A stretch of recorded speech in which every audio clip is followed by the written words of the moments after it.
Hi, and welcome to One Chapter Closer, the audiobook channel that helps you experience one chapter at a time.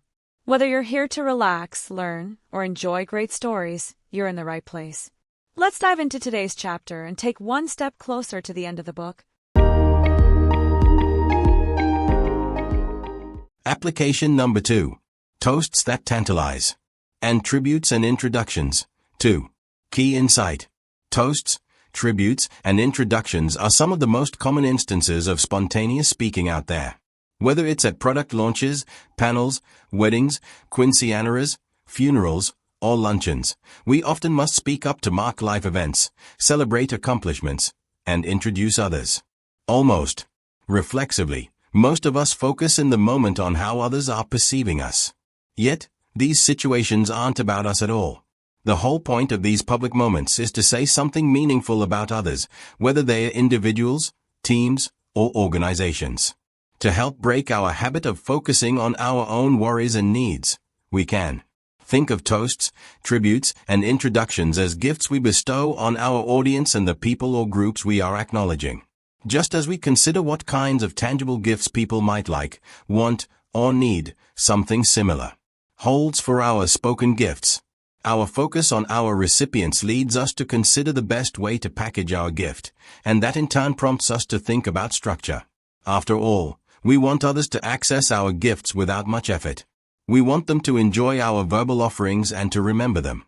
By deploying a structure, we can make our toasts, tributes, and introductions more focused, clear, and concise, so that those we're acknowledging enjoy what they are hearing and feel like they've gotten their due. Why it matters. Celebratory comments often feel obligatory or even a necessary evil, but they actually can serve an array of important functions. In the course of honoring and recognizing a person, team, or organization that matters to us, we can demonstrate the respect, caring, sense of connection, and understanding we have for them. We also can set the tone for the larger event at which we're speaking, focusing the audience and calibrating their expectations for other speakers who might follow us. We can build closer bonds with honorees while enhancing our audience's sense of collegiality and immediacy. And with a structure to fall back on, these occasions may turn out to be less daunting than we presume. Craft your content. A useful structure to invoke if someone asks you to offer up celebratory or commemorative remarks is a 4-part formula that I call what? Why are we here? First, identify the context for the gathering. For instance, we might have convened to celebrate the life of the deceased, to honor a team's strong efforts, and so on. How are you connected? Let the audience know who you are and why you are speaking. Anecdotes or learnings. Offer the audience some stories and/or lessons you learned that relate to the person, group, or event you're commemorating. Make these stories or lessons relatable, appropriate, and concise. Thank. Express gratitude and offer well wishes to the person, group, or event that you're commemorating. Let's take a closer look at each of these steps. Step number 1. Why are we here? Clarify the purpose of the event as you see it. Doing so helps others focus and sets expectations for what is to come. Defining the event for your audience also allows you to express emotion, convey the event's importance, and begin to celebrate the subjects of your communication. Examples. Because of her many professional accomplishments, I am super excited to hear Chandra speak today about the entertainment business and her inspiring career as a recording artist who is also on the Broadway stage. This wedding brings together two of the most caring and special people I know. Step number 2. How are you connected?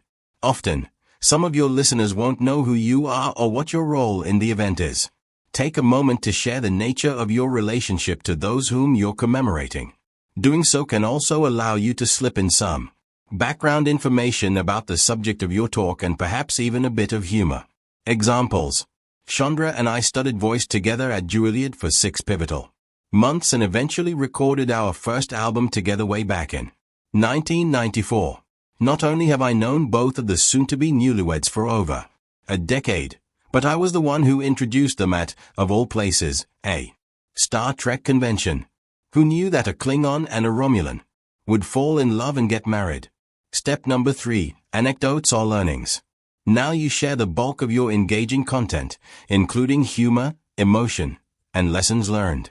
In line with advice given earlier in this book, make sure your stories have structure, are appropriate, have a clear point, and aren't too long. When it comes to length, think a few minutes, not tens of minutes. Examples. I am continuously amazed at how Chandra can take a jazz standard that we've all heard 100 times before and breathe new life into it. I've learned many things from her, but perhaps the most important is how a great song sung from the heart and with real intelligence can instantly transport you. The first time these two met, they each asked me separately to interrupt their conversation about how many tribbles can fit on the Starship Enterprise so they could go home early. Although they are both diehard trekkers, they were not having a good time. It is a good thing I ignored them both. Step number 4, thank. Conclude by expressing gratitude to the audience and or to those you're commemorating. Again, you might find an opportunity to slip in additional background information about those whom you're commemorating. Examples. I want to thank Chandra for being a great collaborator and friend. I know you will learn a lot from her. Please welcome two-time Grammy Award winner Chandra Delacourt to the stage. Thank you for being such amazing friends to me and all of us here.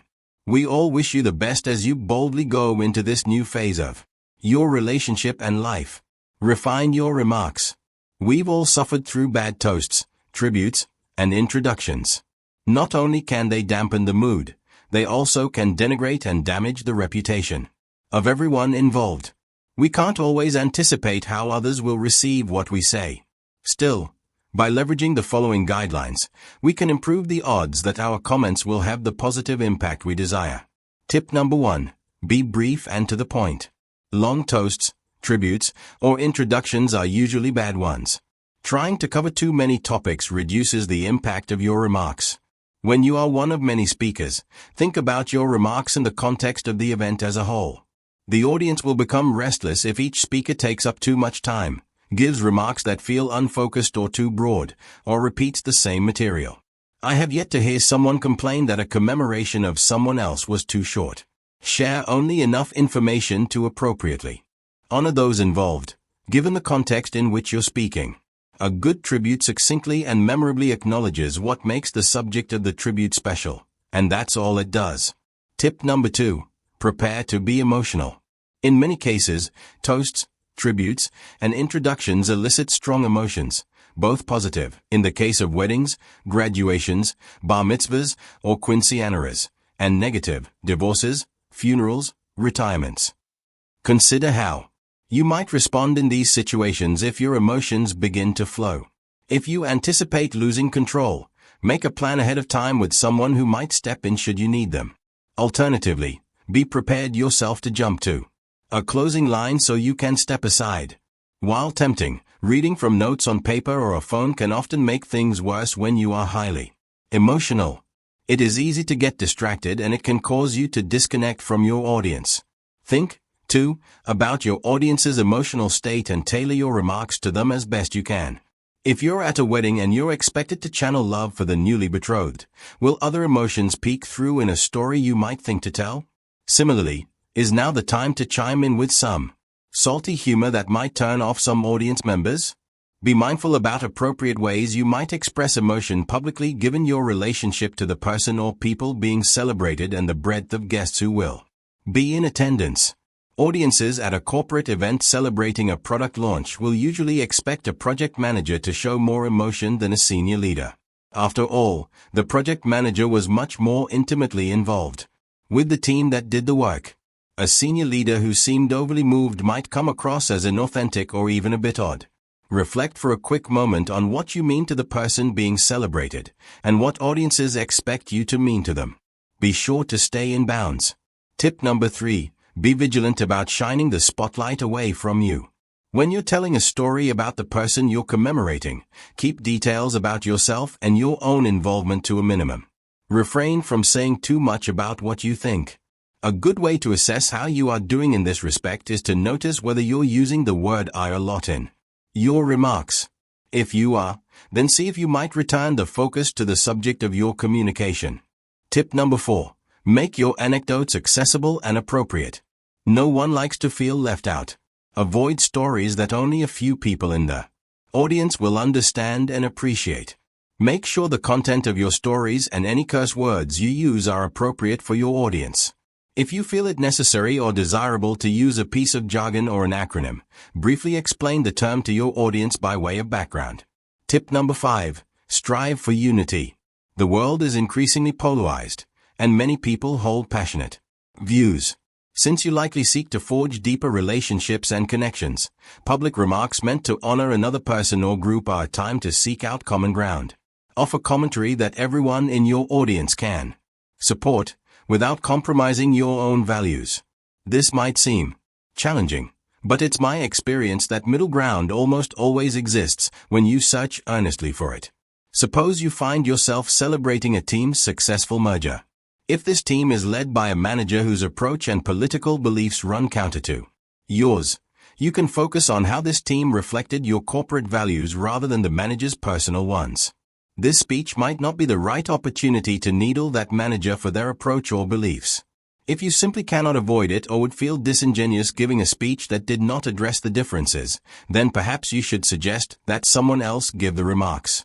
But if you can, use this opportunity to create a bridge to discuss the corporate values and priorities you want to see adopted by the newly merged team. This might, in turn, create an opening for a more intimate and honest conversation with this manager or team down the line. Tip number 6. Set others up for success. Think of yourself as the opening act for whoever follows you, the next speaker, the person you introduce, and so forth.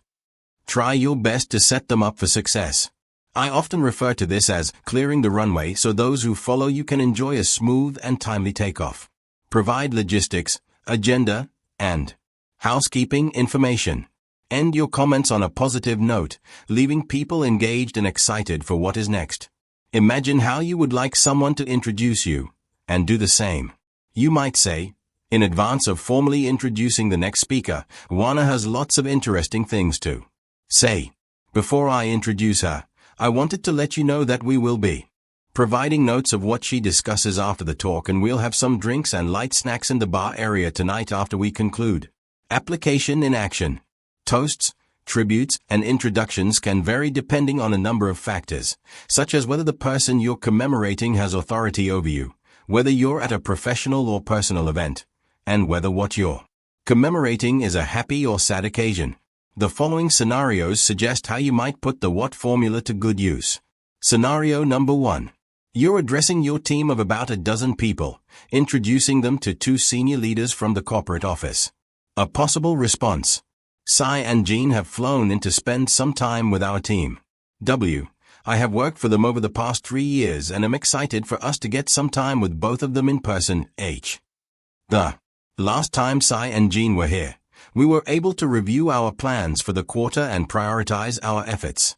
This time, they hope to see our progress and share some ideas from the home office. A. Cy and Jean, we really appreciate you making the time to visit. T. This introduction not only provides context, it also sets expectations for the importance and quality of the interactions to come. Scenario number 2. Your team has notched an amazing success, and you want to take a moment to celebrate it with team members. A possible response. Wow! We just closed the last deal of the quarter 3 days early. W. I have been behind the scenes watching how each of you went above and beyond to get this deal done. H. I remember back to 3 months ago when we first learned of this opportunity and selected each of you to join the team because we believed you could complete this deal. OA. I and the other executives want to compliment you on your creativity and tenacity in bringing this deal to a close. Thank you, T. Here, as an added bonus, the speaker highlights the teamwork and approach that she would like to see repeated in the future. Scenario number 3. A colleague of yours has reached her 5-year work anniversary, and it's your turn to acknowledge her. A possible response. Ting. Congratulations on being at the company for 5 years, W. We have worked together on a number of projects, and I have learned a lot from you. H. I remember the time when we ordered all of the t-shirts for our conference, and they came in the wrong sizes and colors. You remained amazingly calm and collected while I was running around crazed. Ting. Thanks for being a great colleague, mentor, and friend, T. Happy anniversary. In this example, we highlight the strengths of the person being celebrated while telling a detailed, self-deprecating story. Parting thought. Not long ago, a dear colleague of mine passed away of cancer. Her death had been fairly swift, and the news of it came as a shock. Edwina was influential at the community college where I used to teach, and many people turned to her for guidance and sage advice. She had mentored me for years, and I looked to her as a source of positive energy and wisdom in my life. Hearing that she had passed away, I was deeply sad and felt the urge to commemorate her in some meaningful way. I got my chance a few days later when colleagues who knew Edwina convened informally via Zoom to remember her. Each of us took turns expressing our feelings and recounting memories of Edwina. None of us had prepared our remarks in advance. Because so many of us showed up, we agreed to keep our comments brief, just a minute or so each. The mood was somber, although a couple of us took the opportunity to recall some lighter memories and reflections. When it came time for me to speak, I hoped to say something that conveyed my deep respect and admiration of Edwina, without running on too long or burdening others with too much emotion. Mobilizing the what structure, I wound up saying something like the following. Edwina was an amazing person whose wise counsel was sought after far and wide. I was fortunate enough to follow Edwina in 2 leadership roles she held. I clearly remember being part of some heated decision-making sessions where I, as many of you likely still do, thought to myself, what would Edwina do? Reflecting on her demeanor and approach helped me to make useful contributions in these situations. I invite all of us to remember Edwina for how she touched our lives and the many, many other lives with whom she had contact. Although my remarks were brief, they allowed me to say something meaningful without hogging the floor. Rather than falling back on cliches or platitudes, I managed to convey something about Edwina that mattered to me. I really do think of her all the time when I'm in tough spots, recalling her words of wisdom and ways of approaching life.